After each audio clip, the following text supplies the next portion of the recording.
Good morning बच्चों। हम class 6 subject history का चैप्टर पढ़ने जा रहे हैं। Ashoka the emperor who gave up war. Ashoka वो शहंशाह जिसने क्या कर दिया था, जंग छोड़ दिया था।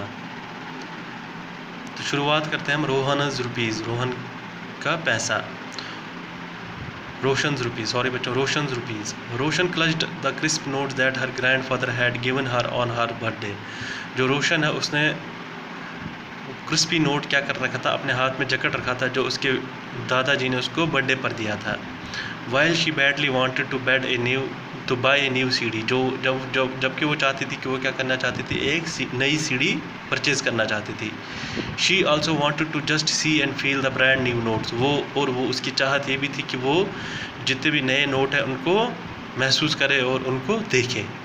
It was then that she noticed that all of them had a smiling face of Gandhiji's printed on the right and a teeny set of lines on the left. अचानक उसकी नज़र क्या पड़ी, गांधी जी के ऊपर पड़ी, जो गांधी जी के चेहरे पे पड़ी, जो कि उस नोट पे बनाया था, और एक सेट ऑफ जो वहाँ और उस नोट पे क्या था, शेर भी बनाए गए थे, उनका एक छोटा सा सेट बनाया था लेफ़्ट साइड पे।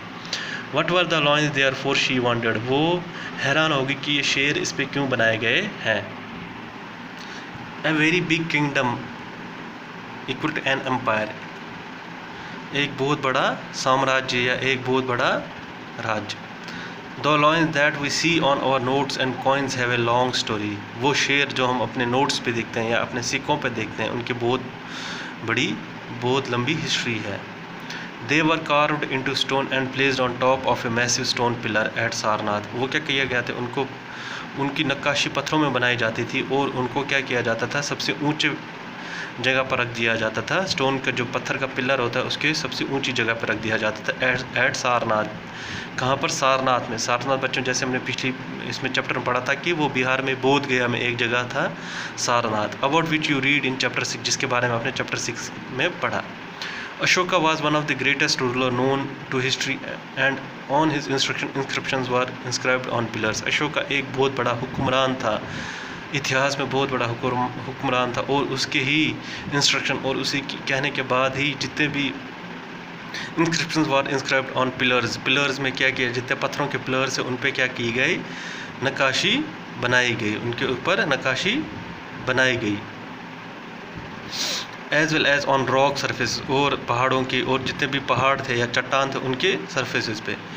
Before we find out what was written in these inscription, इससे पहले हम ये पता लगाए कि इन इंस्क्रिप्शन लिखा क्या है।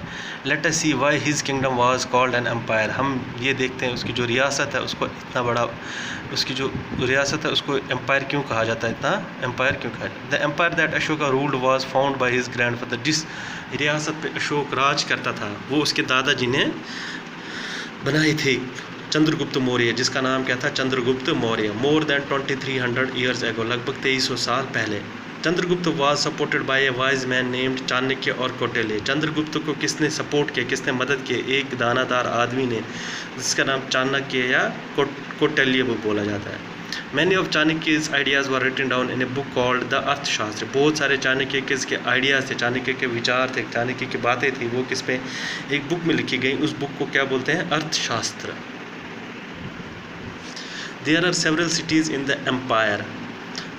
जो ये एम्पायर था अशोक का, जो साम्राज्य था, जो रियासत थी, इसमें बहुत सारे शहर थे। Marked with black dots on the map. अगर आप मैप पे देखोगे जितने भी ब्लैक डॉट्स में हैं वो सारे इस जो एम्पायर के थे उसके सिटीज़ थे। बच्चों अगर आप ये मैप देखोगे तो जैसे ये ब्लैक डॉट यहाँ पर है, ये क्या है, पाटलिपुत्र, यहाँ पर टैक्सिला, यहाँ पर जैसे है ये उज्जैन है। ये 2-3 शहरों के उन्होंने नाम दिए हैं। These included the capital Pataliputra.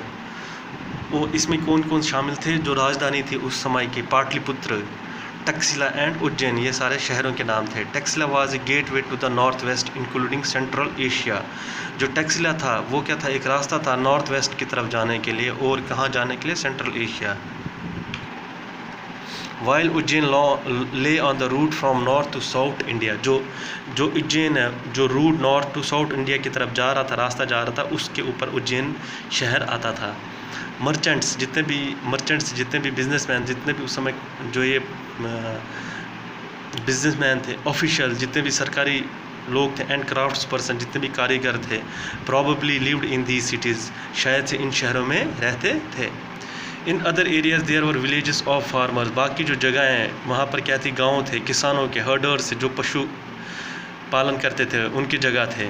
In some area such as central area, कुछ जगह है जैसे central India, there were forests where people gathered forest produce and hunted animal for food, वहाँ पे क्या थे, जंगल थे जहाँ पे लोग क्या करते थे, जो जंगलों से जैसे लकड़ी इकट्ठा कर ली वो इकट्ठा करते थे और जानवरों का शिकार करते थे, किस लिए, अपने खाने के लिए।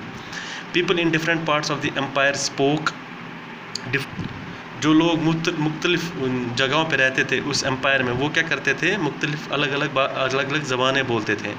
दे probably a different kind of food, वो क्या करते, शायद मुख्तलिफ किस्म का खाना खाते थे। एंड वो different kind of clothes as well, और अलग अलग किस्म के कपड़े भी पहनते थे। तो आज के क्लास में हम इतना ही चैप्टर पढ़ेंगे, नेक्स्ट क्लास में हम आगे के चैप्टर पढ़ेंगे।